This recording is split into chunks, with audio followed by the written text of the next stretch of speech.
नमस्कार दोस्तों आज हम इंडियन आर्मी की उस रेजिमेंट के बारे में बात करेंगे जो भारत में ही नहीं बल्कि दुनिया में अपनी बहादुरी करके मशहूर हैं। अगर कहें कि ये दुनिया की सबसे खतरनाक आर्मी है तो कोई आश्चर्य नहीं होनी चाहिए। Fear is a natural phenomenon like hunger and sex. Anyone who says he is not frightened is a liar. Except perhaps the Gorkha. जी हाँ, आज हम इंडियन आर्मी की गोरखा रेजिमेंट के बारे में आपको बताएंगे। दोस्तों, आप में से बहुत से लोग गोरखा कमांडो के बारे में जानते होंगे, लेकिन कुछ बातें ऐसी हैं जिन्हें बहुत कम लोग जानते हैं। दोस्तों, आज की इस वीडियो में हम जानेंगे गोरखा कमांडो कौन होता है और गोरखा कमांडो की ट्रेनिंग कैसी होती है। इसके लिए आज की इस वीडियो को अंत तक देखना होगा। साथ ही अगर आप हमारे चैनल पर नए हो तो आप हमारे चैनल को सब्सक्राइब जरूर कर लीजिएगा। दोस्तों, गोरखा रेजिमेंट के कमांडो बहुत ही बलशाली और मानसिक तौर पर काफ़ी फिट होते हैं। इन्हें ट्रेनिंग के दौरान कड़ी से कड़ी परीक्षा का सामना करना पड़ता है। दोस्तों, गोरखा कमांडो की ट्रेनिंग लगभग 42 हफ्तों की होती है। इस ट्रेनिंग के बाद ही कोई सैनिक असल में गोरखा बनता है। ट्रेनिंग के बाद इन्हें इनका मशहूर हथियार खुकड़ी दिया जाता है, जिसे सामान्य भाषा में हम कटार बोल सकते हैं। दोस्तों, आपको बता दें कि गोरखा रेजिमेंट इंडियन आर्मी से 1815 में जुड़ी थी। तब से अब तक इंडियन आर्मी के साथ गोरखा रेजिमेंट कई लड़ाइयाँ लड़ चुकी है। दोस्तों, दरअसल नेपाल में गोरखा नाम से एक जिला है जो कि हिमालय की तराइयाँ पहाड़ियों में बसा एक छोटा सा गाँव है। यहाँ के मूल निवासियों को गोरखा कहा जाता है, लेकिन इसका मतलब ये नहीं है कि गोरखा रेजिमेंट किसी एक जाति की रेजिमेंट है, बल्कि इसमें सुनवार, गुरुंग, मागर, राय और लिंबू जातियों से सैनिक शामिल होते हैं। दोस्तों, कहा जाता है कि इनका नाम हिंदू धर्म के महायोगी श्री गुरु गोरखनाथ से रखा था। यहाँ जन्म से ही बच्चे को गोरखा बनाने की ट्रेनिंग शुरू हो जाती है। बच्चे को सिखाया जाता है कि डरकर जीने से अच्छा है मर जाओ। दोस्तों, गोरखा कमांडो के पास एक तेज़धार वाली कुकड़ी होती है जो एक नेपाली कटार है, और यह सेना में गोरखा रेजिमेंट के सैनिकों को दिया जाता है जो सामने वाले दुश्मन को मार गिराने के लिए काफ़ी होता है। कुकड़ी एक ऐसा हथियार है जो बहुत खतरनाक होता है। या 12 इंच लंबा चाकू होता है, या सिर्फ गोरखा सैनिक के पास होता है, क्योंकि गोरखा सैनिकों की ट्रेनिंग पूरी होने के बाद उन्हें यह कुकड़ी दिया जाता है। ये दुश्मनों से लड़ाई में काफ़ी मददगार होता है। दोस्तों, गोरखा कमांडो की ट्रेनिंग उनके लिए सबसे मुश्किल दौर होता है जो नया सैनिक इस रेजिमेंट में भर्ती होता है। गोरखा कमांडो की ट्रेनिंग थाईलैंड के जंगलों में की जाती है। इन जंगलों में दुनिया के सबसे खतरनाक व जहरीले जीव पाए जाते हैं। यह जहरीले जीव भी गोरखा कमांडो के लिए चुनौती बने रहते हैं। यहाँ गोरखा रेजिमेंट के जवानों को वृक्षों पर चढ़ने की व कीचड़ में चलने की, साथ ही कई घंटों तक कीचड़ में ही पड़े रहने की भी ट्रेनिंग दी जाती है। दोस्तों, गोरखा कमांडो कई घंटों तक ज़मीन में ऐसे छुपे रहते हैं, उनका पता ही नहीं चलता है कि वो ज़मीन है या एक कमांडो। वो ज़मीन के हिसाब से अपने आप का पहनावा कर लेते हैं। गोरखा कमांडो वृक्षों पर भी कई घंटे दुश्मन की तलाश में तैनात रहते हैं। गोरखा सैनिकों की ट्रेनिंग 42 हफ्तों की होती है। इनकी ट्रेनिंग बहुत खतरनाक और कठिन होती है।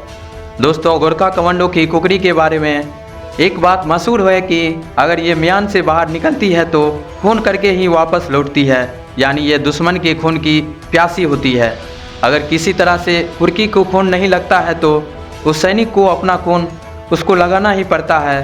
गोरखा के लिए यह नियम है। दोस्तों, गोरखा कमांडो का भोजन भी कोई 36 प्रकार का भोजन नहीं होता है, क्योंकि ये जंगलों में रहते हैं तो जाहिर सी बात है कि इनका खाना पीना भी जंगली ही होती है। दोस्तों, आपको बता दें कि ट्रेनिंग के दौरान गोरखा कमांडो को खाने में जंगल की खाने की ट्रेनिंग भी दी जाती है, जिसका आम इंसान तो सोच भी नहीं सकता है, क्योंकि उनका खाना होता ही ऐसा है। उन्हें सांप का जहर या खून पीने को दिया जाता है। सांप बिच्छू खाना गोरखा कमांडो के लिए आम बात है। ये उसको कच्चा ही चबा जाते हैं, क्योंकि रात के समय इनको बिल्कुल भी रोशनी या आग जलाने की इजाज़त नहीं होती, क्योंकि ऐसा करने पर दुश्मन अलर्ट हो जाता है। दोस्तों, 7 से 8 लीटर पानी गोरखा कमांडो अपने पास हर समय रखते हैं। इनके पास कम से कम 25 किलो वज़न तो होती ही हैं। ट्रेनिंग के समय इन्हें 25 से 30 किलो वज़न लेकर 30 से 40 किलोमीटर चलना पड़ता है। अगर कुछ विकट परिस्थितियों में पानी नहीं मिले तो ये सांप के खून से या किसी अन्य जीव के खून से प्यास बुझा लेते हैं। कई बार जंगलों में पत्तियां पर जमी ओस की बूंदे से भी प्यास बुझाते हैं। ये भी इन्हें ट्रेनिंग के दौरान सिखाया जाता है। दोस्तों, गोरखा कमांडो दुनिया भर के हथियार चलाने में माहिर होते हैं। यानी ऐसा कोई भी हथियार नहीं होता जो गोरखा रेजिमेंट के कमांडो नहीं चला सकते। इनका सबसे बड़ा हथियार खुकरी होता है, जो इनके ट्रेनिंग के दौरान दिया जाता है। ये इससे ही खतरनाक से खतरनाक दुश्मन का मुकाबला करने में सक्षम होते हैं। दोस्तों, ट्रेनिंग के दौरान सैनिकों को मेंटली व शारीरिक तौर पर काफ़ी फिट किया जाता है। गोरखा कमांडो हर तरह के मौसम में काम करने के लिए सक्षम होते हैं। इनके लिए कभी मौसम खराब नहीं होता। कितना भी आंधी तूफान या बारिश का मौसम हो, गोरखा अपनी जगह पर ही तैनात रहते हैं। इनकी ट्रेनिंग पूरी होने के बाद अलग अलग जगहों पर भारतीय सेना में भेज दिया जाता है। दोस्तों, गोरखा रेजिमेंट का गठन 24 अप्रैल 1915 में किया गया था। यह रेजिमेंट सिर्फ भारत का नहीं बल्कि पूरी दुनिया का सबसे बहादुर रेजिमेंट में से एक है। गोरखा समुदाय के लोग हिमालय की पहाड़ियाँ, नेपाल और उसके आसपास के इलाकों में रहते हैं। दोस्तों, गोरखा रेजिमेंट ने पहले और दूसरे विश्व युद्ध में शामिल होकर दुश्मनों के छक्के छुड़ा दिए थे। पहले विश्व युद्ध के दौरान कुल 2 लाख गोरखा सैनिक शामिल हुए थे, जिनमें से लगभग 20,000 गोरखा सैनिक शहीद हुए थे। और दूसरे विश्व युद्ध में 2.5 लाख गोरखा सैनिक शामिल हुए थे, जिन्होंने विश्व युद्ध में देश की तरफ से काफ़ी भारी समर्थन दिया था। दोस्तों, हमारी भारतीय सेना इतनी ज़्यादा ताकतवर है कि वह किसी भी देश की सेना से लोहा लेने के लिए काफ़ी तैयार रहती है। लेकिन ऐसे में गोरखा सैनिक भी भारतीय सेना के लिए बहुत ही मजबूत और अमूल्य भाग रहे हैं। हमारी भारतीय सेना में लगभग 40,000 गोरखा मौजूद हैं। किसी एक रेजिमेंट के लिए भारतीय सेना में हर साल 1200 से 1300 तक गोरखा सैनिक भर्ती किए जाते हैं, जो हर मुश्किल परिस्थितियों में हमेशा अपनी जान की बाजी लगाने के लिए तैयार रहते हैं। दोस्तों, भारत में जिन अहम युद्ध में दुश्मनों को हराया है, उन सभी में गोरखा रेजिमेंट ने काफ़ी ज़्यादा योगदान दिया है।